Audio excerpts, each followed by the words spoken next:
Hello students, मैं Manoj Agarwal for the NEET classes. Topic चल रहा था आपका excretory product and elimination, second part है। इससे पहले आप पढ़ चुके हैं, आपको बताया था मैंने what is excretion. The removal of the nitrogenous waste material from the body is called the excretory product and their elimination.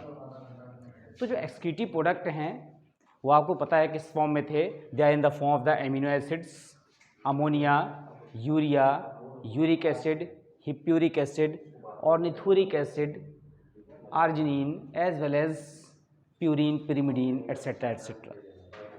And the excretory organs in the invertebrates and the vertebrates is of the flame cells in the platyhelminthes, nephridia in the किसमें था Annelida, as well as crustaceans और insects में क्या था यहाँ पर coxal glands थी, एंटीनरी glands थी, और इंसेक्ट्स में इसके अलावा क्या था मेल्पिगेन ट्यूब्यूल्स, जैसे काकरोच में आप देखते हैं। फिर केबर ग्लैंड्स थी, ऑर्गन ऑफ बोजनस जिसको कहते हैं, वो फाइलम मोलस्का में थी। फिर इसके बाद हम आते हैं फाइलम किसमें, वर्टिब्रेट्स में। तो वर्टिब्रेट्स में जो मेन एक्सक्रीटरी ऑर्गन्स था that is called the kidney. फिर मैंने आपको टाइप्स ऑफ किडनी बताया था कि kidney is of 3 types, the pronephros, mesonephros and metanephros. हम लोग ह्यूमन बींग्स जो है फाइलम कॉर्डेटा में, जो सब फाइलम वर्टिब्रेटा है उसमें सबसे हाईएस्ट टॉप पर रखे गए हैं। मोस्ट इंटेलिजेंट हैं हम लोग, एनिमल किंगडम में सबसे टॉप पर ह्यूमन बींग्स को रखा गया है। तो निश्चित है कि हमारी जो किडनी है मोस्ट डेवलप्ड किडनी है और मेटानेफ्रॉस टाइप की किडनी है। किडनी का स्ट्रक्चर आपको बताया था मैंने और किडनी की जो फंक्शनल यूनिट होती है that is called the nephron. तो in one kidney approx 10 to 12 lakh nephrons are present.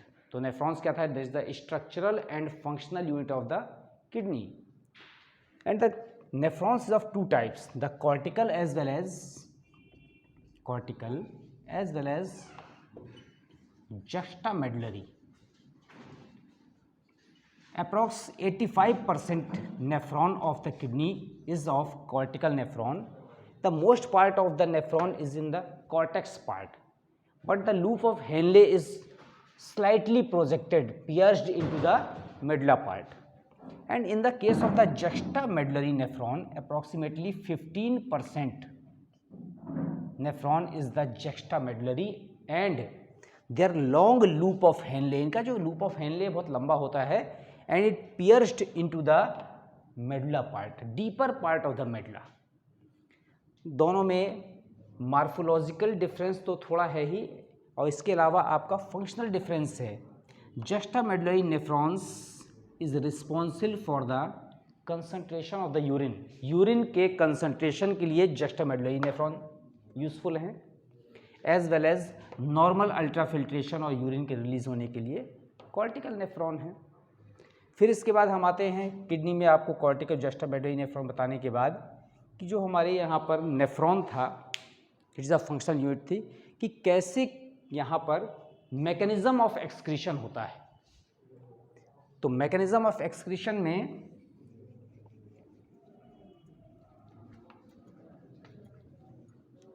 This called the mechanism of excretion. तो 2 पार्ट में स्टडी करते हैं एक्सक्रीशन के मैकेनिज्म को। Excretion that is the urea formation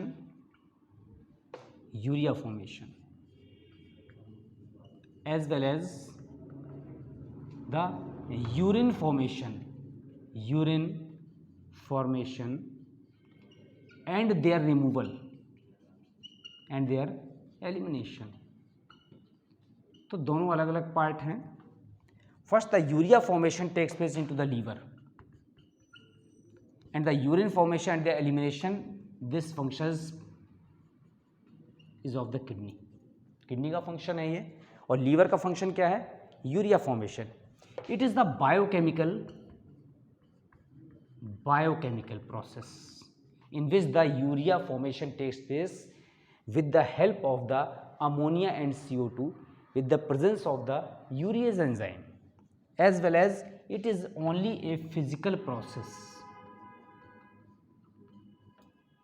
physico-chemical process है। तो दोनों का हमको स्टडी करना है। यूरिया फॉर्मेशन जो हो रहा है किसमें, लीवर में, हम इसकी स्टडी करते हैं।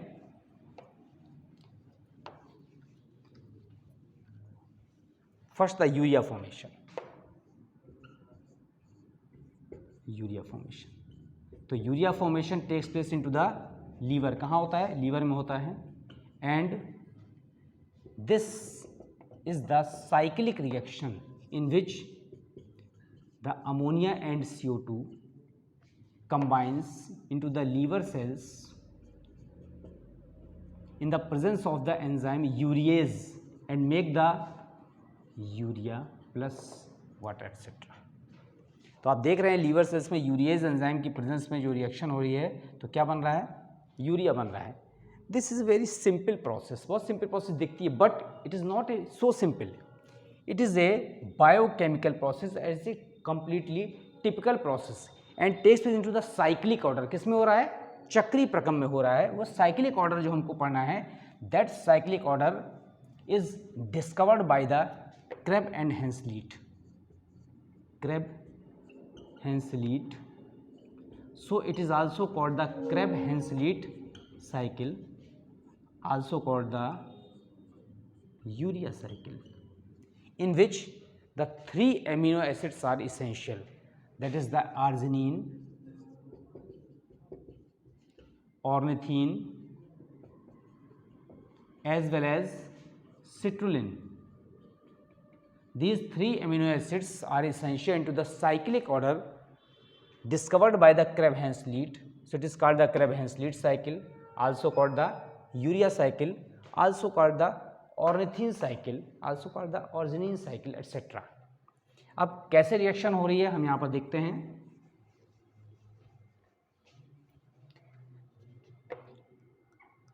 This is arginine, this is the ornithine and this is the citrulline। तीनों एमिनो एसिड्स हैं।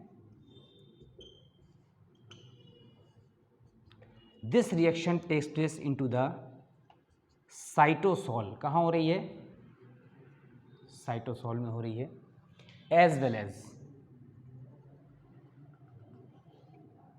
माइटोकॉन्ड्रिया। ये रिएक्शन माइटोकॉन्ड्रिया और साइटोप्लाज्म दोनों से एक साथ हो रही है। This is the mitochondria. Now there is 2 ammonia के मॉलिक्यूल्स अमीनो एसिड के फॉर्म में इंटर करते हैं इसमें। The ammonia enters into the mitochondria and the 2 ATP is used. 2 ATP किस में कन्वर्ट हो रहे हैं? ADP में कन्वर्ट हो रहे हैं। As well as a compound is formed which is called the carbamoyl phosphate. Carbamoyl phosphate. It enters into the amino acid in the cyclic order between the ornithine and the citrulline, as well as another ammonia molecule enters in the form of the aspartic acid. Aspartic acid between the citrulline and arginine and the formation of the urea takes place. इसके बीच में एक ATP और use हो जा रहा है। इसका मतलब है कि 3 ATP मॉलिक्यूल यूज हो रहा है। 3 ATP are used in the formation of the urea in the presence of the enzyme called the organosuccinate synthetase. This is the enzyme, ठीक है, आर्जिनोसक्सिनेट सिंथेटेज। तो ये जो है आर्जिनोसक्सिनेट सिंथेटेज है, तो ये जो एंजाइम है यहाँ पर हम इसको यूज कर रहे हैं, ये enzyme this is the argininosuccinate synthetase. तो जिस तरह से यहाँ पर ATP का फॉर्मेशन हो रहा है, तो आप देख रहे हैं लगातार ATP यूज होते जा रहे हैं और आर्जिनोसक्सिनेट सिंथेटेज एंजाइम के प्रेजेंस में आर्जिनिन और ऑर्निथिन के बीच में यहाँ पर एंजाइम लग रहा है और इस साइक्लिक ऑर्डर में यहाँ पर क्या बन रहे हैं? यूरिया लगातार बन रहा है। The urea formation takes place, ठीक है। ये क्रेब साइकिल, क्रेब-हेंसलीट साइकिल है, यूरिया साइकिल है। ये it is a biochemical process. जिस biochemical process takes place into the liver cells with the presence of the urease enzyme where the urea is form. अब क्या करना है? Urea को urine के फॉर्म में चेंज करके बॉडी से कहाँ निकालना है, बाहर निकालना है। तो यूरिया को यूरिन में कन्वर्ट करने का जो मेन फंक्शन है वो किसका है, किडनी का। तो जो एक्सक्रीटरी प्रोडक्ट एंड एलिमिनेशन में हमको लीवर भी इसेंशियल है और क्या है, किडनी भी इसेंशियल है। तो केवल किडनी भर यहाँ पर एक्सक्रीटरी ऑर्गन नहीं है, मेन एक्सक्रीटरी ऑर्गन तो है, लेकिन जो एक्सक्रीशन के लिए मेन एक्सक्रीटरी प्रोडक्ट है यूरिया, वो कौन बना रहा है, लीवर बना रहा है। इसीलिए लीवर को मोस्ट इंपॉर्टेंट ऑर्गन कहते हैं। लार्जेस्ट ग्लैंड भी है, मोस्ट इंपॉर्टेंट ग्लैंड भी है, डाइजेशन में भी हेल्प करती है, आरबीसी के फॉर्मेशन में भी हेल्प करती है, आरबीसी के डिसइंटीग्रेशन में भी हेल्प करती है, हेपेरिन भी सिंथेसाइज करती है जो ब्लड को क्या करता है, यहाँ पर क्लॉट करने से रोकता है इनसाइड द ब्लड वेसल्स। ठीक, तो बहुत सारे ऐसे फंक्शन है। कफर सेल्स भी होते हैं जो हार्मफुल सब्सटेंस से क्या करते हैं, प्रोटेक्शन देते हैं। इसके अलावा बाइल जूस सिक्रीट करता है, जो हमारा जो आरबीसी का डिकम्पोजिशन होता है हीमोग्लोबिन का, तो बाइलीरुबिन और बाइलीवर्डिन के फॉर्म में बाइल जो पिगमेंट है उसको क्या करता है, रिलीज कर देता है। तो बहुत सारे फंक्शन। अब हम आते हैं नेक्स्ट इंपॉर्टेंट पार्ट है the formation of urine, urine formation, urine formation and their elimination. तो जो यूरिन का जो फॉर्मेशन हो रहा है उसका एलिमिनेशन है that the function of the kidney. तो किडनी की जो यूनिट है वो क्या है, नेफ्रॉन है। तो अब आप देख रहे हैं ये जो फंक्शन है it is studied under the 3 step, 3 step में इसकी स्टडी करते हैं।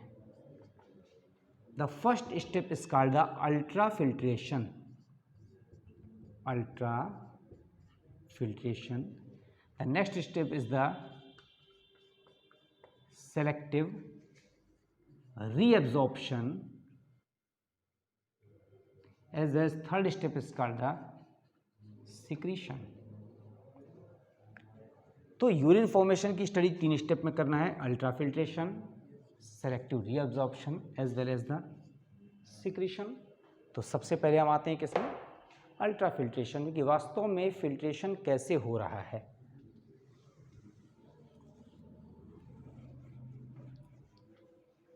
First topic is the ultra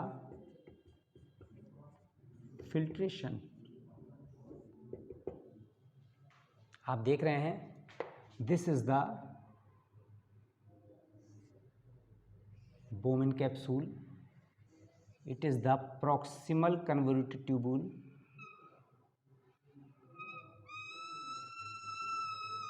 this is the loop of Henle,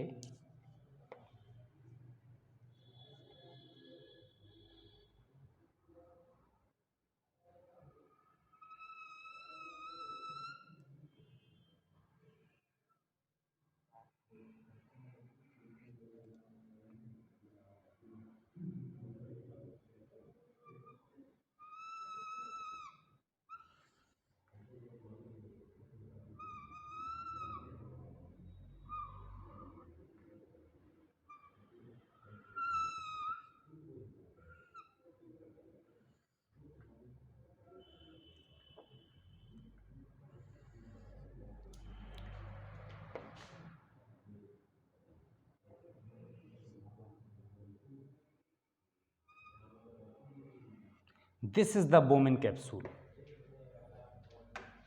ठीक है, क्या है ये, बोमेन कैप्सूल है, Bowman's capsule, and the arteriole which enters into the Bowman capsule is called the afferent arteriole, afferent arteriole carry the impure blood, ये impure blood को carry करता है।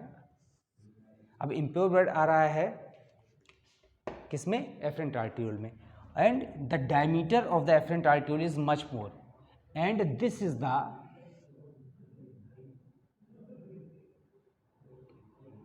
efferent arteriole, this is the efferent arteriole, तो आप देख रहे हैं कि जो इफरेंट आर्टीरियोल है उसका जो डायमीटर है वो थोड़ा कम है,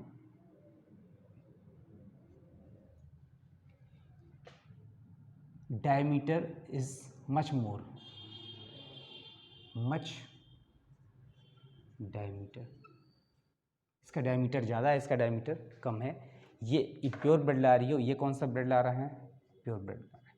and the network of the capillaries inside the Bowman capsule which is formed by the afferent and efferent arteriole, in the junction of the afferent and efferent arteriole, it is called the glomerulus. This is called the glomerulus. तो यहाँ पर जो junction पर जो क्या हो रहा है, नेटवर्क ऑफ कैपिलरीज से क्या कहते हैं, glomerulus, and both these is collectively called the Malpighian tube, Malpighian corpuscles.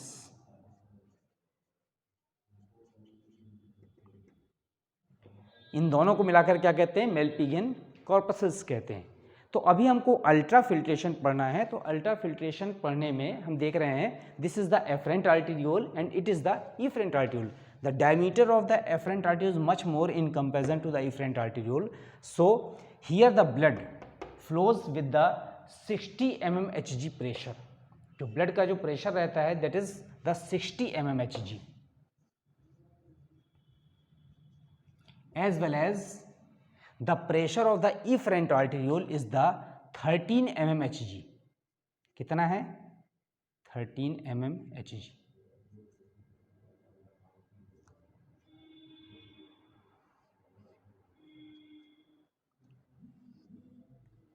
now the afferent arteriole enters या carry the impure blood and the efferent arteriole after filtration carry the pure blood. तो ये pure blood ले जा रही है and this is the glomerulus. Due to the pressure difference the liquid which is filtered out is called the nephric filtrate, nephric filtrate. अब अगर आप membrane देखें, this is the squamous epithelium, जो outside की एपिथेलियम होती है of the Bowman capsule is called the squamous epithelium. Flats tiles की तरह चपटी सेल्स होती हैं and the inner membrane, the cells of inner membrane is called the podocytes. इन्हें पोडोसाइट्स कहते हैं with finger like projection, finger like projections.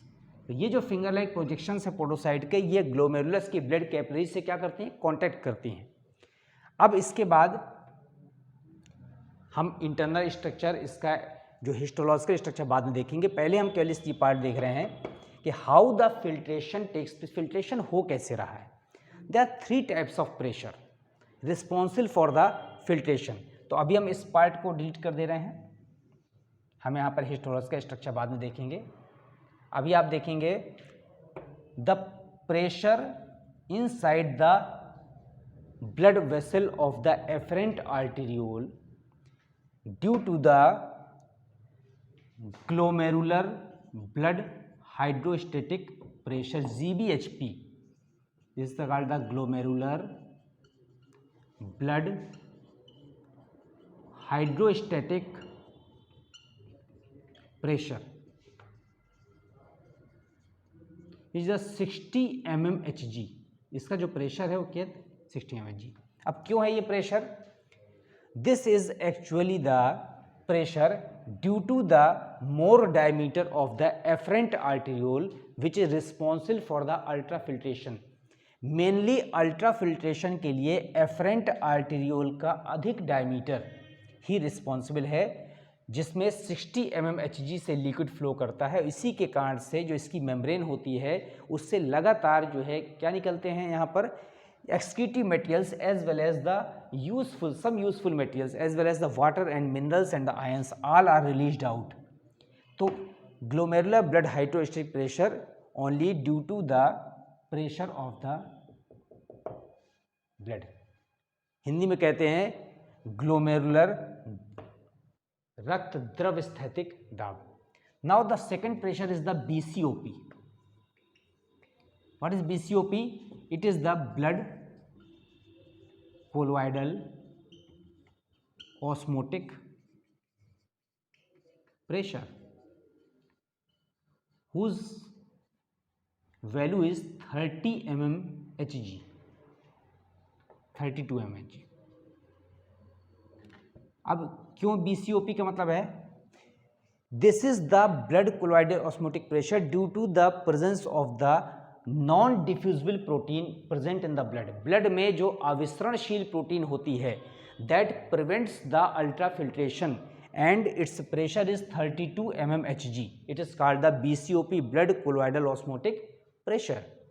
ये क्या करती है, यहाँ पर फिल्ट्रेशन को अपोज कर रही है, as well as the liquid which is filtered out, ये जो लिक्विड फिल्टर हुआ है that also opposes the further filtration that is called the CHP। What is the full form of CHP? Capsular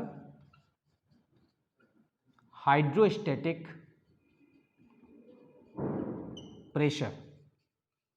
जो filtration हो रहा है उसके कारण से जो लिक्विड छन कर आ गया बोमिन कैप्सूल में, ये फर्दर फिल्ट्रेशन का अपोज कर रहा है, नीचे से अब थ्रस्ट बल लगा रहा है कि अब और ज़्यादा फिल्ट्रेशन नहीं चाहिए। It's value is 18 mmHg। तो आप देखिए 60 mmHg से ब्लड फिल्टर होना चाह रहा है और 32 mmHg मीन्स BCOP और CHP both opposes the rate of filtration. So the net effective filtration pressure, net effective filtration pressure, इसका मान क्या होगा, इक्वल टू यहाँ पर GBHP minus BCOP plus CHP। GBHP की वैल्यू कितनी है, is the 60 mmHg minus 32 mmHg plus 18 mmHg। आप देखिए तो इफेक्टिव फिल्ट्रेशन प्रेशर की वैल्यू कितनी आ गई, 10 mmHg। This is the actual pressure which is due to which the ultra filtration takes place. तो यहाँ से एफरेंट आर्टिकल से जो ब्लड आ रहा है उसमें खुद का जो प्रेशर है वो GBHP 60 mmHg है।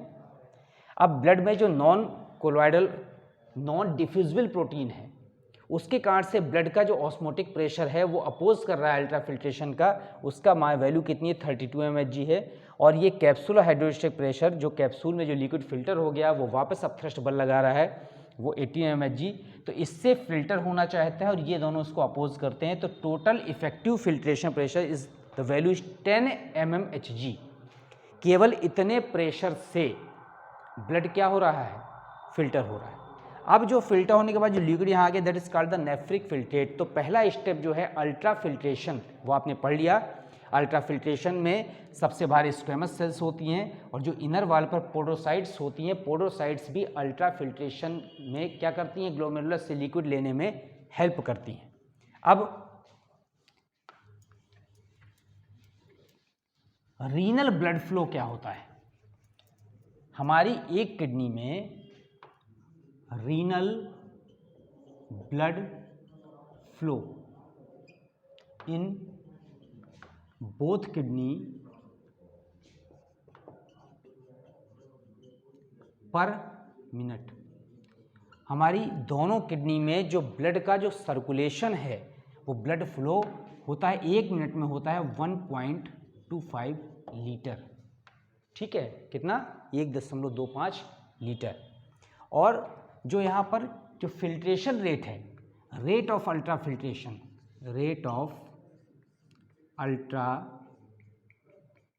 Filtration is approximately 10% of renal blood flow.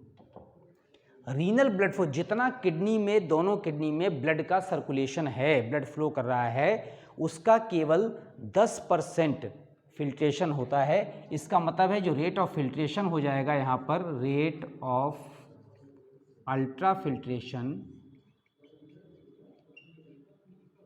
in both kidney per minute is approximately कितना हो जाएगा यहाँ पर 125 ml 10%। तो 125 ml जो रेट ऑफ अल्ट्राफिल्ट्रेशन है पर मिनट। अब 125 ml पर मिनट है तो आप 1 घंटे का निकाल लेंगे। 1 घंटे का निकालने के बाद हम 24 आवर का निकाल लेंगे। तो जो रीनल ब्लड फ्लो है, renal blood flow in 24 hour, अगर 24 घंटे का निकालते हैं तो ये है अप्रॉक्सीमेटली 1800 लीटर। तो रेट ऑफ अल्ट्राफिल्ट्रेशन कितना होगा? Rate of ultrafiltration, rate of ultrafiltration per day या 24 घंटे में अप्रॉक्सीमेटली 180 लीटर। तो 180 लीटर अल्ट्राफिल्ट्रेशन हो रहा है पर डे दोनों किडनी में। तो दिस इज द अल्ट्राफिल्ट्रेशन परानिस्पंदन। तो परानिस्पंदन में आपको यहाँ समझ में आ गया कि एफरेंट और इफरेंट आर्टेरियोल के डायमीटर में डिफरेंस होने के कारण जो ग्लोमेरुलस की ब्लड कैपिलरीज में 10 mmHg का नेट इफेक्टिव फिल्ट्रेशन प्रेशर होता है, जिसके कारण से लिक्विड क्षमता है। और ये लिक्विड यहाँ से होता हुआ पूरे हेनले लूप से होता हुआ लास्ट में कलेक्टिंग डक्ट तक अल्टीमेटली कहाँ तक पहुँचता है? यूरेटर में पहुँचता है। तो अब हम इसके बाद आते हैं नेक्स्ट स्टेप में, that is called the selective reabsorption. अब सेलेक्टिव रीअब्जॉर्प्शन क्या है? यहां से जो तेजी से जो फिल्ट्रेशन हो रहा है, ये पहला स्टेप था आपका ए नंबर का अल्ट्राफिल्ट्रेशन, तो ये हो गया। अब हम यहां पर देखते हैं selective reabsorption, selective reabsorption Hindi में कहते हैं चयनात्मक पुनर्अवशोषण, माने ऐसे useful materials which is released by the glomerulus due to the pressure difference is ultimately again collected by the efferent arteriole as well as the peritubular capillaries as well as the vasa recta of the juxtamedullary nephron is called the selective reabsorption। तो ये जो efferent arteriole है, ये efferent arteriole यहाँ से होकर के ऐसे आ जाती है नीचे की तरफ, और ये जो इफरेंट आर्टियोल नीचे की तरफ आ रही है, ये पूरी इसके चारों लिपटी हुई रहती है। तो चारों तरफ लिपटी होती है, तो यहाँ पर चूंकि यहाँ थोड़ा कॉम्प्लिकेटेड फिगर हो जाएगा, इसलिए हमने उसको यहाँ पर क्वाइल्ड नहीं बनाया, अलग से स्टेट बना दिया है। तो ये इफरेंट आर्टियोल है। अब इफरेंट आर्टियोल में ब्लड 13 mmHg के प्रेशर से बह रहा है। तो ये जो इतना कम प्रेशर 13 mmHg, इसी लो प्रेशर के कारण this arteriole cannot secrete the various substances, it only absorbs the other substances released via the various parts of the nephron। अभी तक उस 60 mmHg का जो क्या था प्रेशर था, उसके कारण से बहुत सारे सब्सटेंस क्या हो रहे थे? रिलीज हो रहे थे। अब यहाँ पर इसका नेचर कैसा है? जब मस्कुलर पार्ट में जाते हैं तो इसका जो नेचर है ये क्या हो जाता है? एब्जॉर्बिंग नेचर हो जाता है। Due to the absorbing nature of the efferent arteriole the various part of the nephron through which the nephric filtrate passes out, it secretes the various substance due to the difference in the permeability of the nephric membrane, so the various substance is absorbed by the efferent arteriole। तो selective absorption में सबसे पहले first part पर आते हैं यहाँ पर इन Bowman capsule. तो जो बोमेन कैप्सूल में जो भी नेफ्रिक फिल्ट्रेट था, that is isotonic to the blood. जो ब्लड का कंपोजिशन था वैसे ही नेफ्रिक फिल्ट्रेट का है। तो बोमेन कैप्सूल कैसा हो गया? आइसोटोनिक हो गया। यहाँ पर मैं रेड कलर से इसको मार्क करता जाऊँ ताकि वो समझ में, this is the isotonic solution. ठीक है, ये आइसोटोनिक है। Now this part is the ciliated part,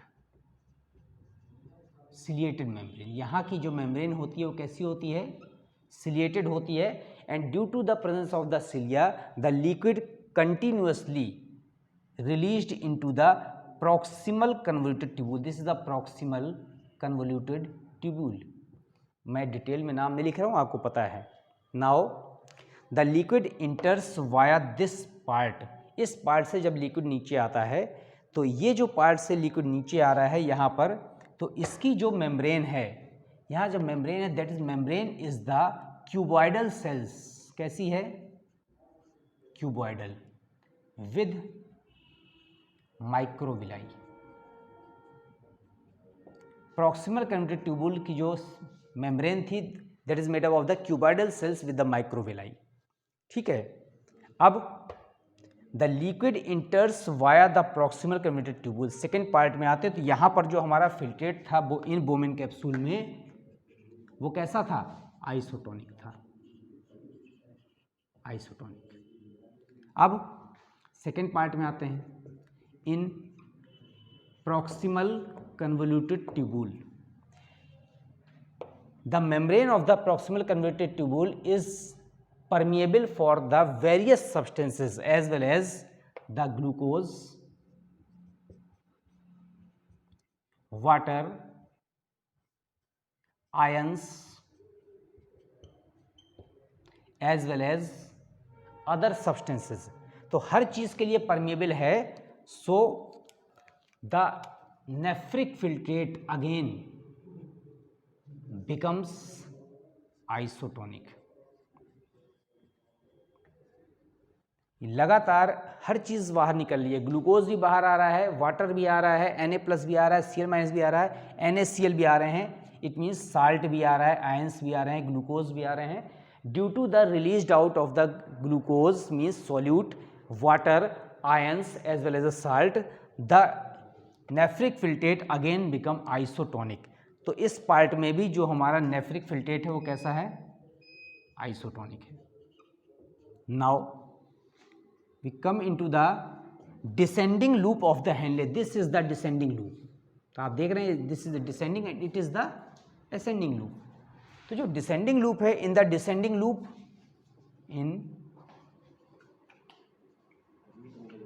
ठीक है, in descending loop, हाँ नहीं बंद, in descending loop ये क्या है, the descending loop या membrane of the descending loop is permeable for the water। ये जो membrane है ये वाटर के लिए permeable है।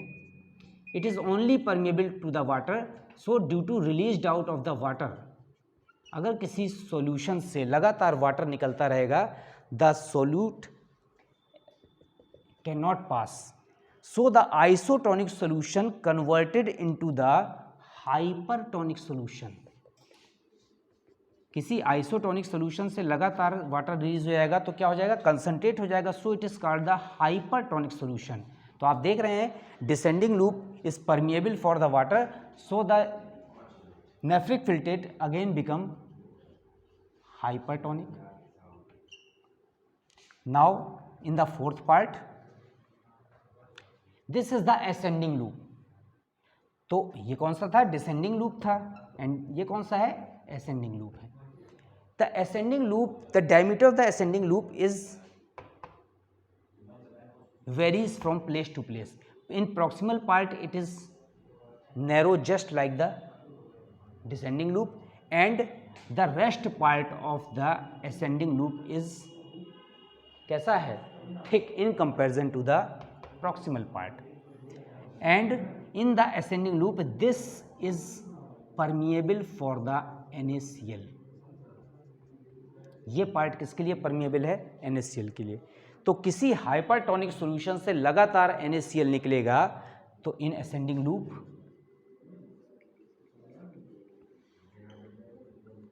तो असेंडिंग लूप के बाद भी ये जो लिक्विड रहेगा वो कैसा हो जाएगा, आइसोटोनिक। क्यों, अभी हाइपरटोनिक था, कंसंट्रेट था कि लगातार साल्ट निकल रहे हैं, so it again become the isotonic. अभी भी हमारा जो यहाँ पर सॉल्यूशन है वो कैसा हो गया, आइसोटोनिक हो गया। Now the rest of ascending loop, शेष भाग, and distal convoluted tubule. This part is permeable for the Na plus, Cl minus, Na plus and Cl minus. Due to the release of the ions continuously from the rest part of the ascending loop as well as the distal convoluted tubule. This is the distal convoluted tubule. Now the isotonic solution again become hypotonic. एक isotonic solution से लगातार salt बाहर निकलेंगे, ions बाहर निकलेंगे, so it become the hypotonic, माने कम परासारी. अब इसका जो कंसंट्रेशन है वो क्या हो गया, लो हो गया solute concentration. And this part is again the membrane of this part again with the cuboidal cells with the microvilli. इसकी जो मेम्ब्रेन है वो अभी भी क्यूबाइडल सेल्स से बनी है और किससे बनी, माइक्रोविलाई से. And the descending loop as well as the ascending loop, इस पार्ट की जो मेम्ब्रेन है that is made up of the squamous cells. शायद यहाँ आपको नहीं दिख रहा होगा, ये स्क्वेमस सेल्स से बनी है. स्क्वेमस सेल्स चपटी टाइल्स की तरह की सेल्स होती हैं. Now the collecting duct, the membrane of the collecting duct is permeable, partially permeable for the water as well as the urea, and ultimately the liquid which is released out into the ureter is called the urine. तो ascending loop और distal convoluted tubule के बाद भी hypotonic रहता है. और फिर इसके बाद किसमें आते हैं हम, यहाँ पर कलेक्टिंग डक्ट में. तो कलेक्टिंग डक्ट के बाद रिलीज होने के बाद जो बचता है that is called the urine. तो अब आप सोच रहे होंगे कि इसमें बेनिफिट क्या हुआ. बहुत बेनिफिट हुआ. इस हर पार्ट की परमिएबिलिटी क्या हो रही है, चेंज हो रही है. और जब परमिएबिलिटी चेंज हो रही है तो due to the continuous change in the permeability the various substance is released out and accepted by the efferent arteriole. तो जो पार्ट एक्स्ट्रा रिलीज हो गए थे उसमें most of the water as well as the glucose and the ions again received by the efferent arteriole and reaches into the blood. तो blood का composition फिर से सेम हो गया. ए लॉट ऑफ वाटर, बहुत सारा पानी यहाँ से जो रिलीज हो रहा था वो सारा वाटर वापस कलेक्ट होकर के हमारी यूरिन में आ गया. लॉट ऑफ यूजफुल सब्सटेंस आ गए, आयंस आ गए, गैसेज आ गई as well as the glucose आ गया. तो इसे कहते हैं, is called the selective reabsorption. तो ultimately in the proximal part the solute as well as the solvent as well as the ions are released out and accepted by the efferent arteriole. In the descending loop it is permeable for the water, so lot of water collect हो गया. In the ascending part it is permeable for the NaCl, and in the rest part of the ascending loop as a distal convoluted tubule it is permeable for the only ions, not the water. So it is released out and accepted by the efferent arteriole, and ultimately the collecting duct is permeable for the partially permeable for the water and the some part of urea, and ultimately urine is formed. अब urine का जो composition है, हम third part में आते हैं. This is called the secretion. किस part में आते हैं, सिक्रीशन. अभी जो यूरिन बना, यूरिन बनने के ठीक पहले एक और स्टेप आया, सी पार्ट. कौन सा, this is called the secretion. अब सिक्रीशन से क्या मतलब है, ये जो इफरेंट आर्टीरियोल था, इस इफरेंट आर्टीरियोल में अगर कुछ सब्सटेंस, एक्सक्रीटी सब्सटेंस रह गए हैं तो the excretory nitrogen excretory substance again released into the nephron. It is called the secretion. तो rest of the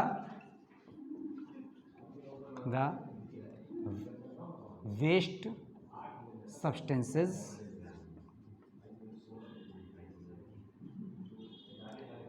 are released into nephron from,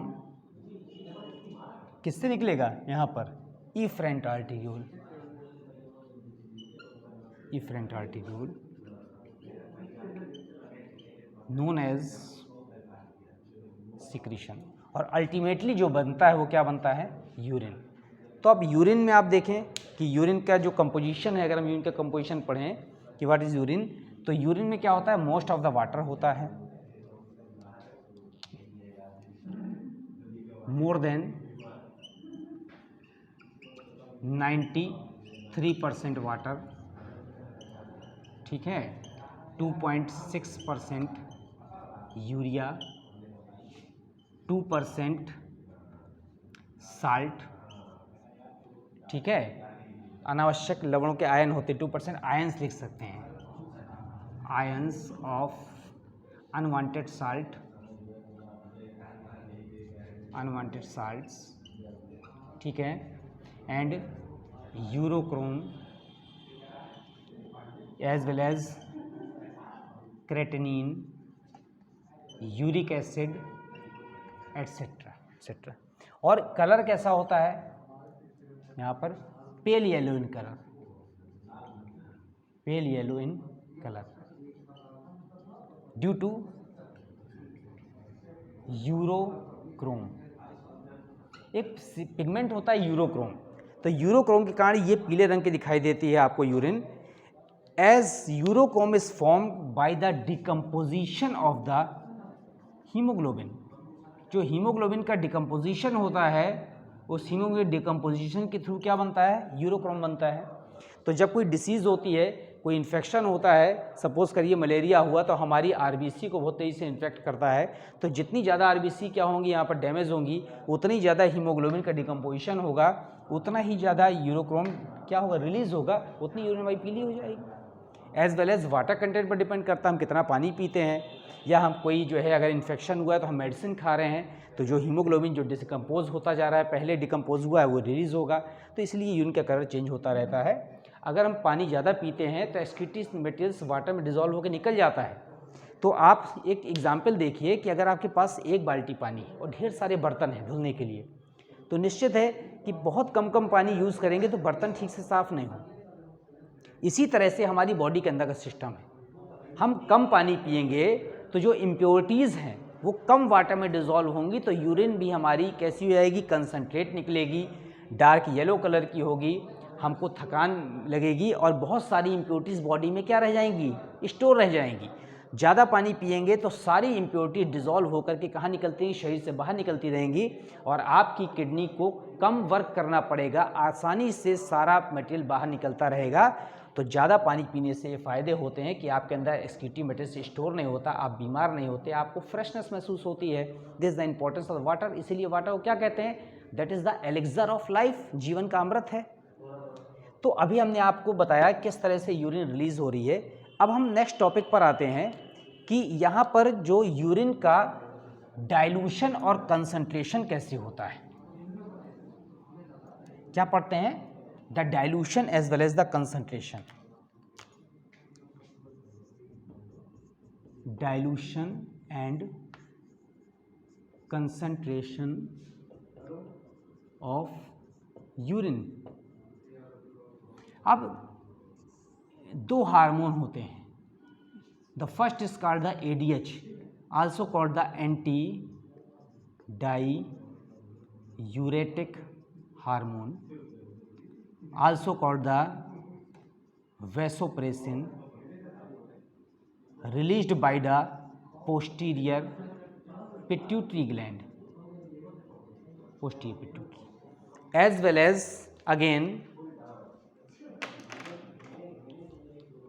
next hormone is the aldosterone, aldosterone released by the adrenal gland.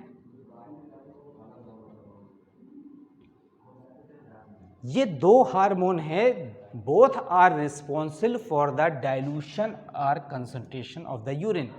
तो urine में dilution concentration के लिए दोनों responsible हैं। और हम देखते हैं कैसे रिस्पॉन्सिबल हैं।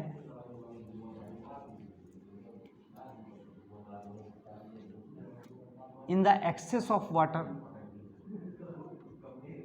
अगर वाटर की एक्सेस हो गई बॉडी में, in the excess of water in body, आप ज़्यादा पानी पी रहे हैं, बॉडी के अंदर ज़्यादा वाटर आ गया, तो क्या हो जाएगा यहाँ पर the secretion of ADH, secretion of ADH का सिक्रीशन लो हो जाएगा और जो एल्डोस्टेरॉन है उसका सिक्रीशन क्या हो जाएगा, बढ़ जाएगा।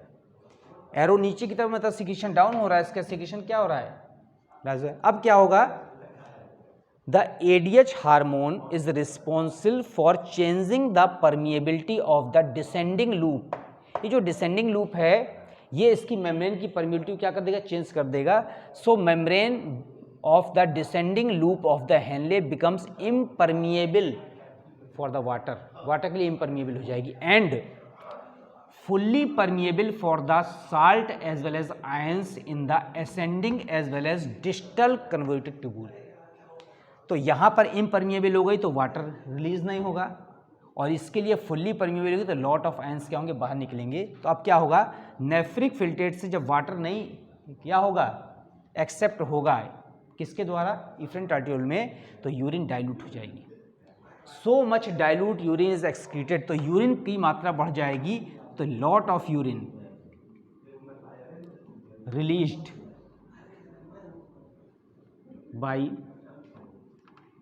बॉडी, माने किडनी से बहुत सारी यूरिन निकलेगी, and it is called also called the, इसे एक नाम दिया है, इस कॉल्ड द डायबिटीज इंसिपिडस।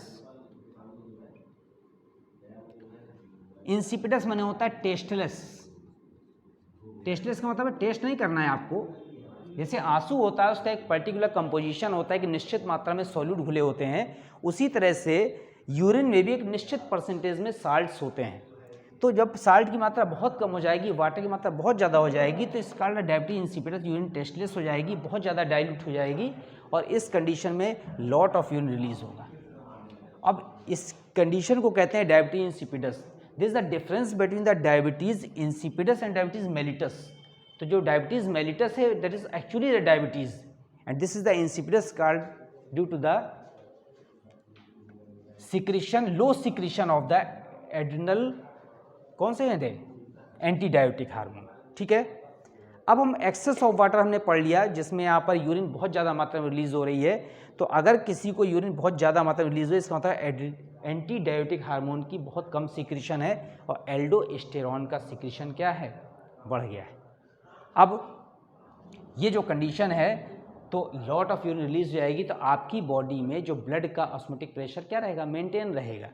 हम ज़्यादा पानी पीते हैं तो यूरिन ज़्यादा रिलीज होती है, कम पानी पीते हैं तो यूरिन कंसनट्रेट हो जाती है।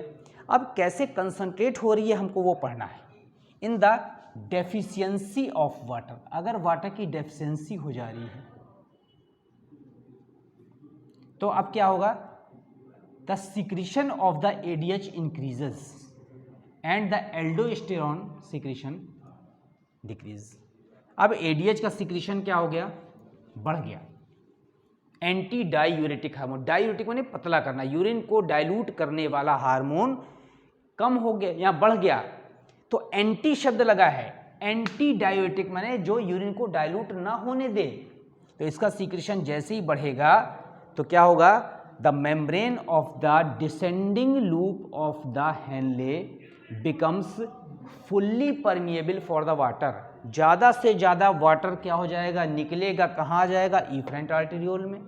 ठीक, and in the ascending loop as well as the distal converted tubule it is non permeable for the ions. ये आयंस के लिए नॉन परमिएबल हो जाएंगे, इसका मतलब आयंस इससे रिलीज नहीं होंगे।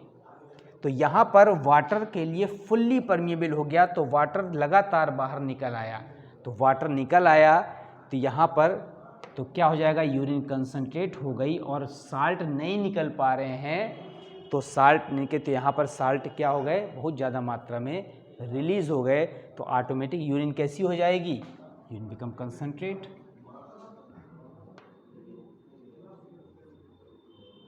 टोटल यूरिन का कंसंट्रेशन और डाइल्यूशन डिपेंड करता है on the permeability of the various part of the nephron, और ये जो परमिएबिलिटी चेंज होती है ये हार्मोन से चेंज होती है, इसीलिए हार्मोनल चेंज इंपॉर्टेंट होता है। और पूरी आपके नेफ्रॉन सिस्टम हार्मोनल बेस्ड है। तो जैसी परमिबिलिटी चेंज होती है तो पूरे बॉडी की मैकेनिज्म क्या होती है, चेंज होती है। नाउ दिस इज, ये जो आप देख रहे हैं डेफिशिएंसी ऑफ वाटर में, तो यूरिन का जो कंसंट्रेशन है that is carried out by the juxta medullary nephron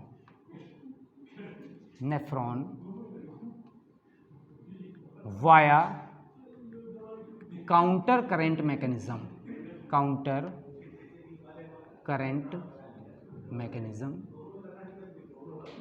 ये जो यूरिन का कंसंट्रेशन है, ये यूरिन बिकम कंसंट्रेट एंड ये जो कंसंट्रेट हो रही है जस्टामेडुलरी नेफ्रॉन के द्वारा हो रही, कैसे हो रही आप इसको भी देख लीजिए कि काउंटर करंट मैकेनिज्म क्या है, ये इंपॉर्टेंट है।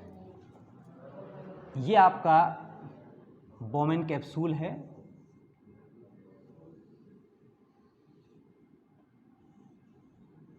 this is the proximal convoluted tubule, this is the loop of the Henle, this is the distal convoluted tubule।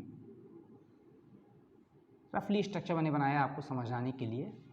अब इसमें आप देख रहे हैं ये वाला part, the loop of Henley is very much long and extend into deeper part of the kidney. Kidney में बहुत डीपर मेडुला पार्ट तक ये पहुंच रहा है, पेल्विस तक पहुंच जा रहा है। ये जस्टामेडुलरी नेफ्रॉन है and this is the network of the capillaries. And ये जो रेड कलर से आपको मैंने बनाया है ये क्या है, this is the capillary of the vasa रेक्टा, descending capillary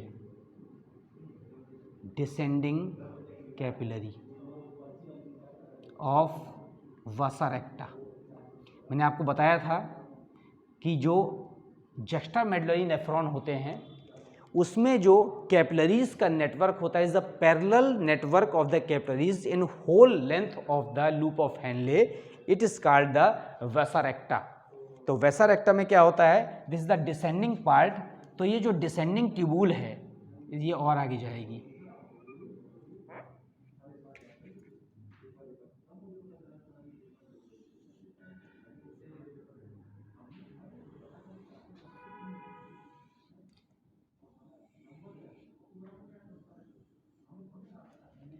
in the juxtamedullary nephron the descending tubule as well as the Bowman capsule come close to each other, दोनों एक दूसरे के नज़दीक आ जाते हैं। and this is the descending capillary of the vasa recta and it is the ascending capillary। अब ये descending व असेंडिंग कैपिलरी में क्या है कि this is the ascending loop, it release the Na+,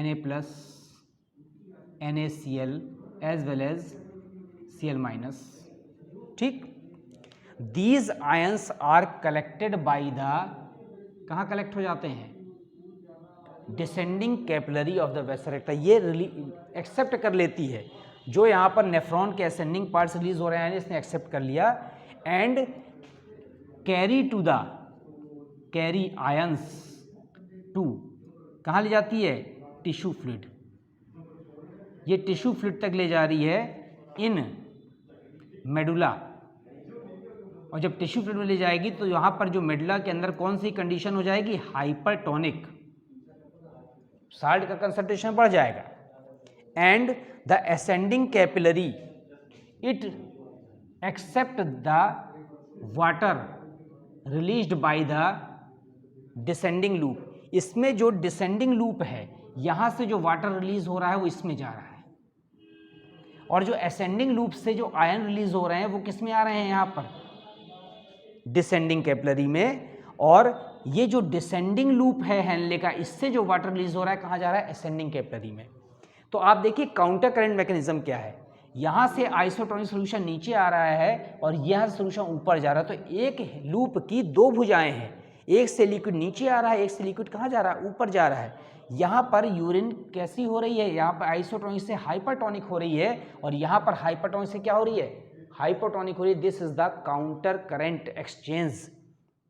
अब यहाँ पर ये वाटर रिलीज हुआ तो ascending capillary, as the loop extend to the cortical part. जैसे लूप कहाँ आता है, कॉर्टिकल पार्ट की तरफ आता है, तो ये जो वाटर इसमें आ रहा है तो ये ऊपर जाते समय कॉर्टेक्स पार्ट में वाटर क्या करता है, रिलीज कर देता है, जबकि डीपर पार्ट में ये आयन रिलीज कर देता है, तो उसको क्या बना देता है, हाइपरटोनिक बना देता है। This process is called the counter current mechanism that is responsible for the concentration of the urine. तो इसी कारण से यूरिन का क्या हो रहा है, कंसंट्रेशन हो रहा है। तो आपने अभी पढ़ा कि कैसे लीवर के अंदर यहाँ पर क्रेब-हेंसलिट साइकिल के थ्रू यूरिया फॉर्मेशन हो रहा है। फिर उसके बाद आपने देखा कि यूरिन फॉर्मेशन, यूरिया को वाटर में डिसॉल्व करके जो हमने यूरिन बनाया है, तो यूरिन जो 3 स्टेप में बन रहा है, ultrafiltration, selective reabsorption as well as the secretion. अब यहाँ पर किडनी से जो यूरेटर निकलती है, उस यूरेटर से होकर के यूरिन बाहर आ रही है। This is the representation of the kidney, ऐसा आपने पढ़ा है। अब ये जो ट्यूब है, this is called the ureter. अभी तक जो हमने यूरिन फॉर्मेशन पढ़ा वो यहाँ से रिलीज होकर के ये यूरिन यूरेटर से आ रही है and enters into the bag like structure called the urinary bladder. Urinary bladder. तो जो यूरेटर होता है, it is its wall is 3 layered. तो tunica media, tunica externa, tunica interna. तो जो ट्यूनिका इंटरना होता है उसकी जो मेम्ब्रेन होती है वो हाईली इलास्टिक होती है और इसीलिए क्या करती है, वो एक्सपेंड कर सकती है। Now the wall of the urinary bladder is again highly elastic. तो ये भी इलास्टिक होता है और एज वेल एज अप्रॉक्स 1 से 1.2 लीटर तक इसमें यूरिन क्या हो सकती है, कलेक्ट हो सकती है। कई जगह लिखा होता है अप्रॉक्सीमेटली 900 ml तक कलेक्ट हो सकती है। तो 900 ml से 1 लीटर तक यूरिन कलेक्ट हो सकती है। अब urinary bladder opens into the urinary passage. This is the internal pore of the urinary passage and this is the external pore। तो ये क्या है, this is the external pore and this is the internal। तो sphincter बोलते हैं और ये क्या है, पोर, इसको भी स्फिंक्टर बोलते हैं। Now the internal sphincter muscle is of, कैसी है ये, इनवॉलेंट्री। यहाँ पर जो मसल्स हैं वो इनवॉलेंट्री हैं and the pore of the external sphincter is क्या है, यहाँ पर वॉलेंट्री मसल्स। तो इंटरनल पोर इनवॉलेंट्री होता है, एक्सटर्नल पोर हम धीमे धीमे, जब इन्फेंट्स जो होते हैं उसमें ये दोनों में मसल्स जो क्या होती हैं, इनवॉलेंट्री होती हैं, तो इसीलिए किसी भी समय यूरिन पास हो जाती है। लेकिन इन द यंग्स जैसे जैसे बड़े होने लगते हैं तो हमारा वॉलेंट्री कंट्रोल बढ़ने लगता है। तो यहाँ पर जो वॉलेंट्री कंट्रोल है उसके थ्रू हम यूरिन जो पास करते हैं टाइम टू टाइम रिलीज करते हैं। लेकिन कभी एक्सीडेंट हो जाता है, कभी चोट लग जाती है, आप सिर के बल गिर जाते हैं, तो यूरिन ऑटोमेटिक पास हो जाती है। इसका मतलब उस समय मसल्स इनवॉलेंट्री की तरह वर्क करती है। तो वॉलेंट्री कंट्रोल ह्यूमन बींग्स में हो जाता है धीमे धीमे ड्यू टू द प्रैक्टिस, ना कि शुरू से हमेशा होता है। और समय समय पर यहाँ से यूरिन क्या की जाती है, बाहर रिलीज की जाती है। अब इसके बाद आता है फंक्शंस ऑफ किडनी। तो जो किडनी का फंक्शन है वो सबसे इंपॉर्टेंट फंक्शन है होम्योस्टेसिस। आपको पता है होम्योस्टेसिस क्या होता है, the maintenance of the internal environment according to the external environment. और ये वर्ड किसने दिया था, W.B. कैनन ने दिया था। ठीक है, होम्योस्टेसिस। इसके अलावा क्या करता है, pH रेगुलेशन का काम करता है, pH मान को मेंटेन किए रहता है। ठीक है, रिमूवल ऑफ यूरिन तो है ही है, हार्मफुल सब्सटेंस को कहाँ निकालना है, शरीर से बाहर निकालना है। तो pH रेगुलेशन होता है, एसिड और बेस का बैलेंस क्या करते हैं, बनाए रखते हैं। फिर इसके बाद यहाँ पर mineral balance, mineral and ionic balance बनाए रखती है किडनी हमारी, आयनिक बैलेंस। इसके अलावा किडनी हमारी क्या करती है, एक रेनिन नामक हार्मोन सिक्रीट करती है, रेनिन। ठीक है, as well as it secrete the erythropoietin, एक सब्सटेंस होता है, एक हार्मोन होता है एरिथ्रोपोइटिन। ये क्या करता है, आरबीसी के फॉर्मेशन की रेट को क्या कर देता है, इंक्रीज कर देता है। That is also the function of kidney. तो किसके फंक्शन है ये जो हम पढ़ रहे हैं, फंक्शंस ऑफ किडनी। तो किडनी के इतने सारे फंक्शन है, होम्योस्टेसिस है, यहाँ पर पीएच का रेगुलेशन है, मिनरल आयनिक बैलेंस बनाए रखता है, it's secrete the renin hormone, it's secrete the erythropoietin hormone या substance which is responsible for the formation of the RBC as well as the secretion of urine as well as osmoregulation. सबसे important part है osmoregulation. It means the maintenance of the water balance in the body. तो body के अंदर जो water balance करने का कार्य है वो भी किसका है, यहाँ पर किडनी का है। तो इतने सारे जो फंक्शंस हैं ये सब किडनी के हैं। तो homeostasis, pH regulation, mineral ionic balance, renin, erythropoietin, secretion of urine as well as the osmoregulation, these are the functions of the kidney. तो इसके अलावा किडनी के अलावा जो एक्सक्रीटरी ऑर्गन्स में हमारे स्किन भी आती है, बहुत से हमारी स्वेटिंग जो पसीने के रूप में बहुत सारे मिनरल्स और शरीर से बाहर निकल जाते हैं, ये भी एक एक्सक्रीटरी ऑर्गन है जिसे आप मान सकते हैं। लेकिन जो मेन एक्सक्रीटरी ऑर्गन्स होता है वो किडनी होता है, ठीक है। फिर इसके बाद यहाँ पर आप देख रहे हैं जो excretory product in the elimination. तो पूरी बॉडी से जो टॉक्सिक मटेरियल है उनको शरीर से बाहर निकालना ही क्या कहलाता है, एलिमिनेशन कहलाता है। जबकि अनडाइजेस्टेड फूड को शरीर से बाहर निकालना इजेशन कहलाता है। तो एक बहुत इंपॉर्टेंट डिफरेंस आपको ध्यान रखना है कि एक्सक्रीटरी प्रोडक्ट का मतलब है nitrogenous excretory product. Okay, thank you students.